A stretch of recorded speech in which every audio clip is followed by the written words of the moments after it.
You would think after throwing up the morning after I did the Duran Fong Easter egg that I would have learned my lesson about Vanguard, but I most certainly didn't. Terra Maledicta is just as thoroughly maligned as its predecessor, and for good reason. It's bigger than Duran Fong, has the same objective-only bullshit, the wonder weapon is weird, and perhaps the most poorly voice-acted character in the game, and there's sand. I don't like sand. It's coarse, rough, irritating, and gets everywhere. But hey, I promised I'd do this, and I only break promises I make on this channel 70% of the time, usually involving quick uploads, so here we go. Here we spawn in somewhere. The COD wiki says it's Egypt, so I'll believe it. I sure as hell am not gonna do any research for a Vanguard video. I could say there's a full-on threesome between Syraxis, Verkana, and Belikar, and no one would question it, cause it's Vanguard. After creeping forward and lagging like crazy, I killed a few zombies before entering a portal. I've gotta say, Vanguard lag is the worst out of any game. MWZ and VO6 got pretty bad too, but the lag is so bad on Vanguard that I think it's intentional. They don't want zombies YouTubers who had one flash of success 2 years ago to have any future success. Joke's on them, I'm into that shit. Oh yeah, the objective, I just have to prevent zombies from getting sucked up by the siphon cores. I don't fully understand why it happens, but my assumption is that their essence is used to make Cordyfex's steroid cream that he uses because he's balding. I don't judge him.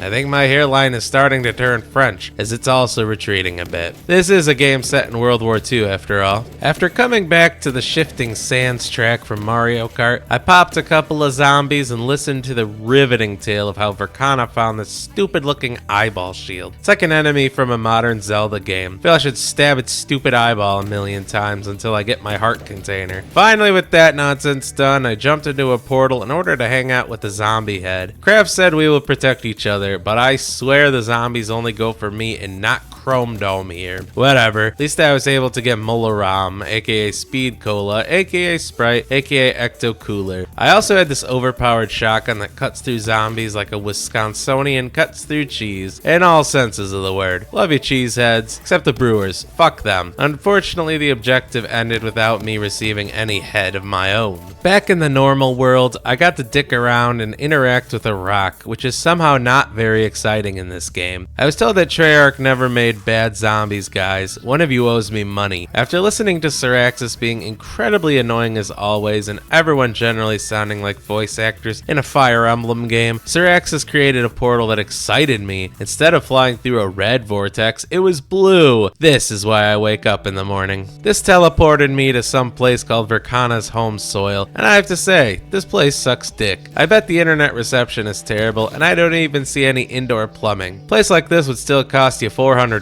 though. Oh right, it's a new objective. You have to stand on these glowing red circles where the hands are trying to cop a feel until they go away. Seems like old Cordyfex is on to our shenanigans and knows we want the shield. Well, the demons want the shield, I just want to upload more than once a month again. I don't know how these demons fit in with the rest of the Dark Ether story. I guess Cordyfex is alluded to in Cold War and VO6, but I also think the Warden Cowboy Confederate dude is just imitating him. The demons just don't fit in with the rest of the lore. Now, I don't know if this objective is bugged or if it's meant to happen this way, but I only cleansed 8 of the 10 needed runes before time ran out. I thought it would have warped me out, but it said I had to kill the rest of the zombies, which I assumed meant I'd then get booted and have to retry. But nope, the game progressed the step anyway. Don't ask me, I'm just the guy making all the non-funny jokes. After going back, I was able to shoot 4 crystals that took me an embarrassing amount of time to find because I won Verkana's trust. Pretty easy, honestly. Now's the time to claim my father's the king of Nigeria. This led to me needing to listen to another rock, so I hopped into yet another portal. Yeah, so I got another siphon core objective, which is something I've already done in this video and the previous one. This one at least has the Super Smash Bros. Melee Wave Dash perk, so I drank that shit up. Whenever someone mentions SBMM or skill-based matchmaking, I always mishear it as SSBM because of Melee. Melee's a lot like Black Ops 3 zombies when you think about it. The golden child of the community with the most obnoxious fans who call you stupid for liking other games. I wish I could be Marth in this game though. Hey, you know what I'm curious about? The operator I'm playing at,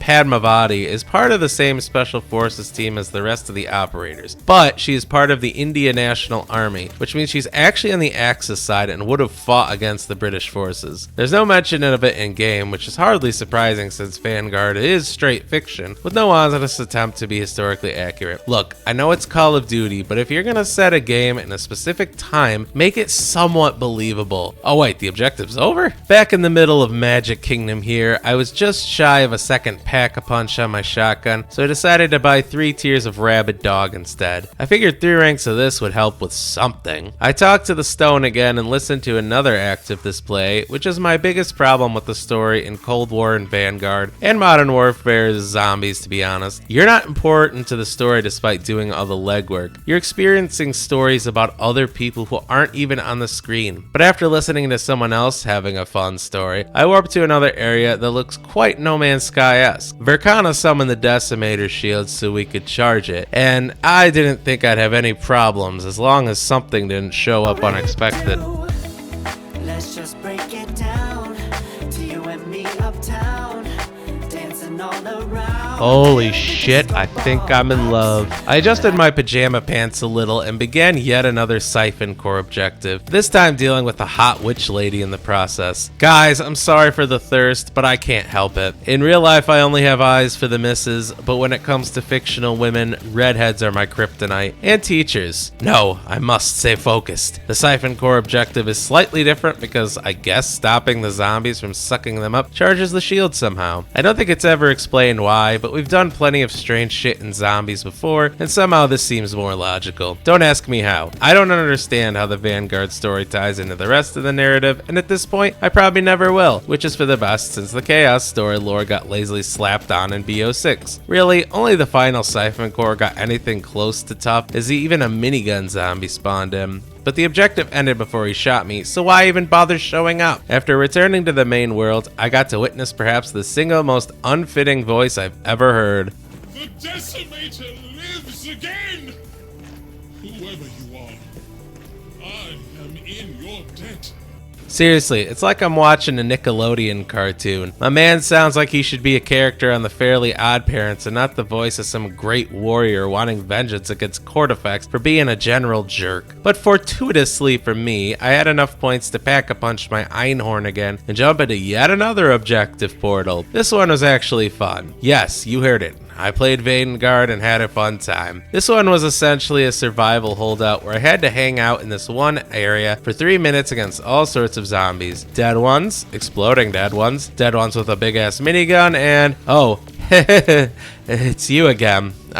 Oh, she's dead. Finally, after 3 minutes of playtime with Bonesaw, I opened the path to the blue fountain. After going around the map killing some zombies and the bane of my existence and the object of all my desires, I held X on another Nokia rock to listen yet again to the demons having all the fun while I had to do the dirty work. After grabbing another layer of armor and grabbing 3 layers of post-nut clarity, I was thrilled to jump into a green portal. Treyarch really pulled all the stops here on Terra Maledicta. Now, on to the... Well, it's not a boss fight because you don't fight any big monstrosity like you would in most other maps, but this is the big finale to the map. You need to run around this part of the map while the Atlas stares at you after interrupting your pulse engines as always. You need to use your new eyeball shield with the unfitting voice to break 4 anchors in order to get a page out of Cortifex's diary so you can blackmail him later. Well, they call them anchors, but they look like sticks, which makes you wonder why you don't just light a match. Oh, you do need to be careful not to fall as well as this talented individual did. Verkana shit talks you when you do fall, which is entertaining enough, I guess. I like her more than Syraxis, sure. She's annoying and too written for TikTok for my liking. Fortunately, the game was made for children because it doesn't down you, it just rips your armor off. I guess that's slightly concerning since I didn't want to do the extra work to get Juggernog, aka Ed Sheeran album cover, but I'm not giving him free advertising. That's right, Ed. Become a member if you want a shout out, much like Sam Yanders, Louis114,